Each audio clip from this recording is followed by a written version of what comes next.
The drama of global annihilation plays well on screen, but it is dangerously divorced from the military reality that governs nuclear deterrence. The scenario depicted in the recent Netflix film A House of Dynamite, wherein the United States is blindsided by an unknown intercontinental ballistic missile and fails to identify its launch point, is pure, anxiety-inducing fiction. A true strategic assessment confirms that this scenario is not just improbable, it is structurally impossible. A lie propagated for cinematic effect that must be understood and dismissed. This is FPV Explainer, where we break down the most fascinating stories in drone warfare, global affairs, and US domestic politics. If you're enjoying this deep dive, hit the like button, subscribe, and drop a comment telling us what topic you want to see next. Your feedback shapes our future videos and keeps us bringing you clear, detailed analysis from the front lines. Also, please watch this video to the very end, even if you play it in the background without sound, as your continuous viewing is critical to help promote the truth about the war. The core mechanism of global deterrence relies on the immediate and guaranteed detection of any strategic missile launch. The suggestion that American intelligence and space-based assets could fail to identify the launch location of an ICBM is fundamentally flawed. The U.S. space-based infrared system is not a single satellite. It is a complex dual-echelon constellation operating in both geostationary and highly elliptical orbits, providing constant, overlapping coverage of the planet. Experts, such as Professor Theodore Postel of MIT, confirm that the launch of any ICBM is accompanied by a massive, instantaneous thermal signature thousands of degrees Kelvin, which is immediately and reliably fixed by the SBIRS infrared detectors. Professor Postel states unequivocally that the SBIRS system can pierce cloud cover and determine the missile's launch location with accuracy often measured down to a single kilometer on the Earth's surface. The dramatic cinematic conceit that "we don't know where it came from" is demonstrably false and undermines the public's understanding of deterrence. This guaranteed detection is reinforced by a vast multi-layered network that goes far beyond the SBIRS program. The U.S. maintains a dense constellation of commercial and quasi-commercial satellites that also possess infrared sensors, providing redundant coverage. Furthermore, early warning radar installations, such as the THAAD systems deployed in South Korea, are capable of quickly confirming the trajectory and origin of ballistic missiles launched even from challenging regions like the Pacific. The successful operational deployment of this system is demonstrated daily. Ukraine relies on these very U.S. satellite systems to receive advance warning of Russian ballistic missile launches, despite the Iskander missile having a significantly smaller heat signature than a full ICBM. The idea that a missile launched from the Korean or Japanese Sea region, an area heavily monitored by Japanese deep-sea hydrophone network and U.S. Pacific Fleet assets, could appear unexpectedly without a known point of origin is a scriptwriter's trick, not a military reality. The entire structure of global peace is based on the certainty that ICBM launches cannot be hidden.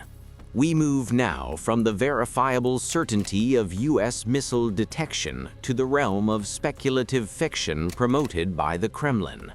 The leader, Vladimir Putin, continues to rely on grand announcements about exotic new nuclear platforms. The Burevestnik cruise missile and the Poseidon underwater drone as strategic deterrents. Yet a professional military analysis reveals these systems to be expensive, technologically obsolete toys that fundamentally fail to alter the strategic nuclear balance. They are not the weapons of the future. They are the embarrassing, fiscally disastrous relics of concepts wisely abandoned by both the Soviet Union and the United States decades ago. The immediate myth to dismantle is the Burevestnik, a system Putin has touted as a cruise missile of unlimited range due to its nuclear propulsion unit. While the unlimited range is theoretically achieved, this comes at the cost of a fatal design flaw: speed. Intelligence confirms the Burevestnik operates at subsonic cruise velocity, traveling at roughly 800 to 1,000 kilometers per hour.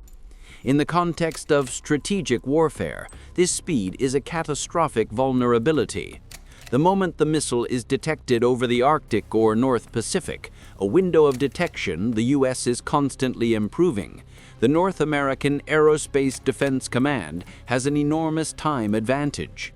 The U.S. Air Force, operating from bases in Alaska, maintains a potent fleet of F-22 Raptors and F-35 Lightning IIs.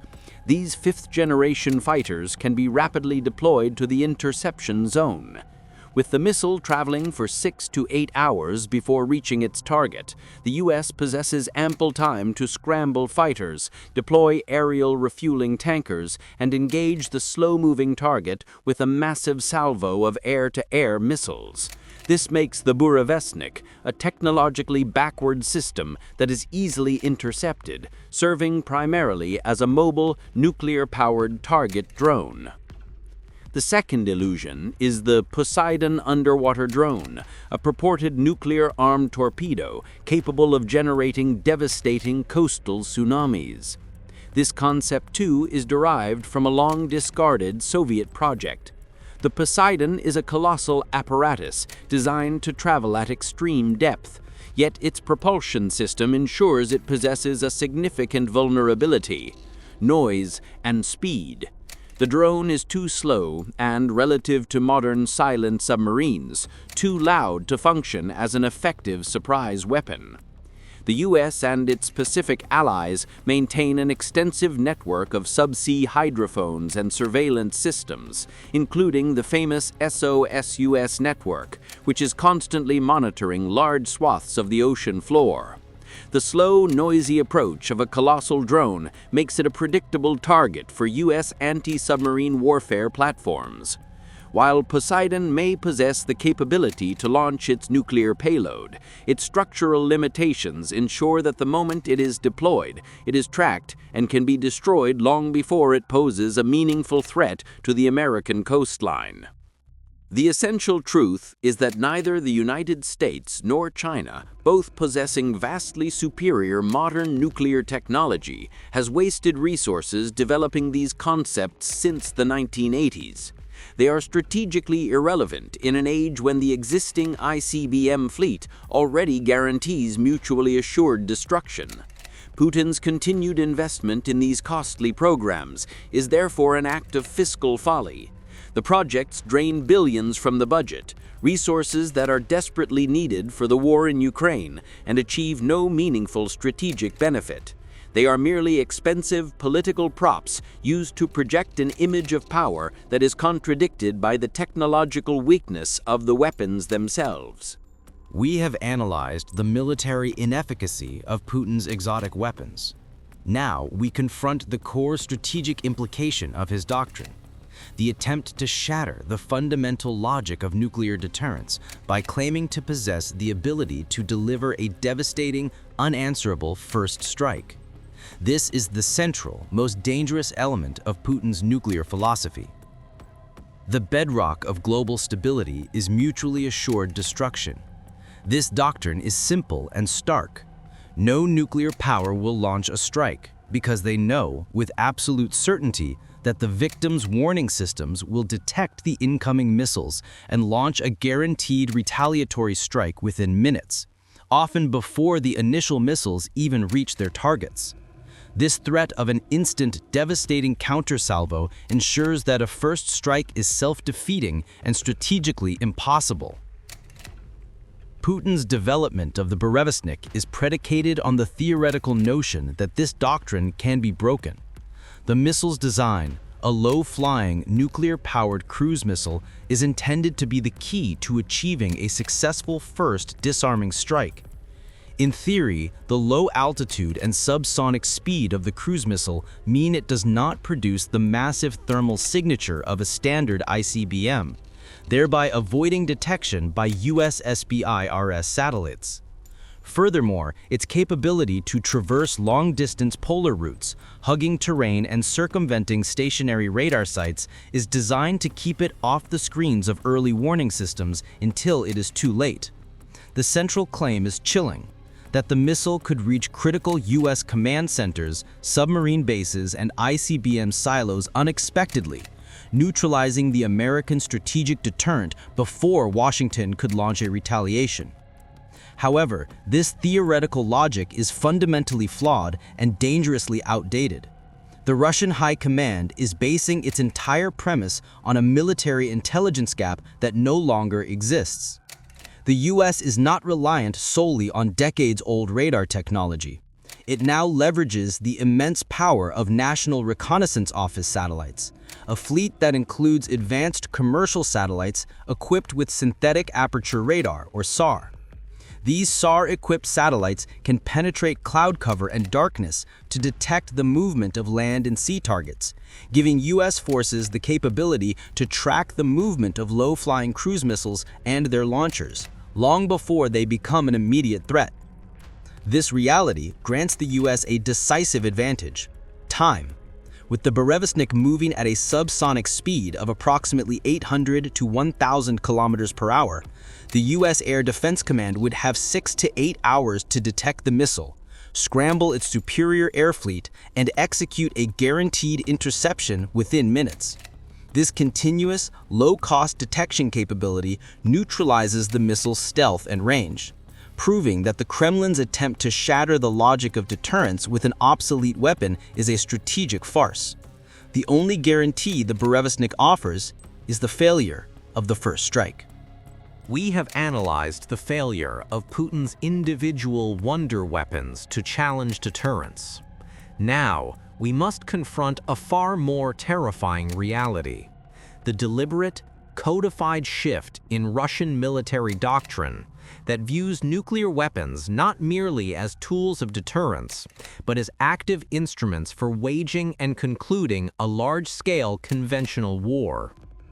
This dangerous strategic shift was made evident during the GROM 2019 exercises and subsequent expert analysis. The conventional wisdom that governed the post-Cold War era, the separation of conventional and nuclear forces, has been discarded by the Russian High Command. The GROM 2019 exercises, which involved the full complement of the Russian nuclear triad, submarines, strategic bombers, and mobile ICBMs, were not, as the Kremlin claimed, merely routine demonstrations of force. Analysis by think tanks, including a critical report from the Oslo-based Institute for Peace Research, revealed a more chilling truth.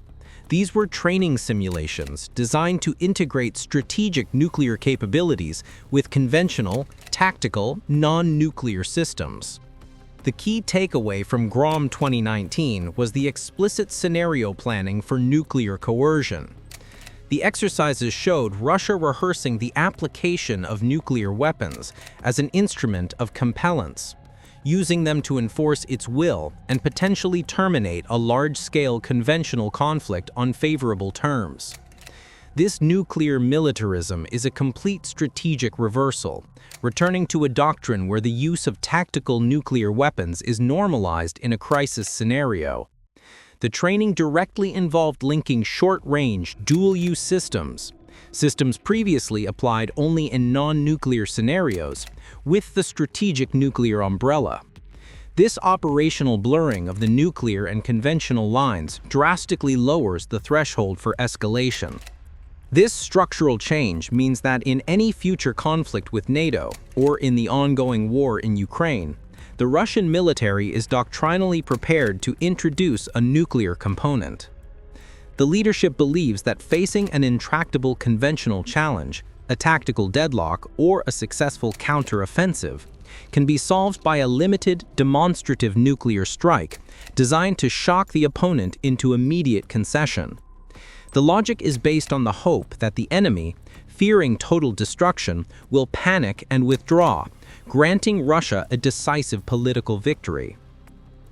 This doctrine of escalate to win replaces the safer, more stable doctrine of nuclear defense, making the risk of catastrophic escalation in even minor conflicts terrifyingly high. The Kremlin's current rhetoric about preparing for a return to nuclear testing, even though based on the lie of the Burevestnik trials, is a political reinforcement of this dangerous doctrine. By constantly injecting the threat of nuclear action into the geopolitical dialogue, Putin is attempting to normalize the idea of nuclear use as a flexible political tool. This political posturing, when coupled with a military doctrine that is actively planning for it, confirms the most serious conclusion. Russia has fully embraced a strategy that sees nuclear weapons not as the ultimate deterrent, but as an active, viable instrument for waging and winning modern war. We have analyzed the structural shift in Russian doctrine toward nuclear coercion. Now we confront the final, humiliating failure of this strategy. Vladimir Putin's predictable nuclear threats were met by Donald Trump's unpredictable fury, leading to an immediate, decisive counter-escalation that completely dismantled the intended political effect. The sequence of Russian actions was meticulously calculated to achieve maximum political shock. Putin publicly boasted of launching an ICBM, the Yars, in the direction of the US, followed by claims of successful testing of the Burevestnik cruise missile and the Poseidon underwater drone. This was capped by a high-profile directive to his military leadership to prepare for the resumption of Russian nuclear testing. This was the definitive nuclear shakedown, a calibrated series of moves intended to paralyze the US into diplomatic concession. The result was a catastrophic miscalculation of his rival's temperament.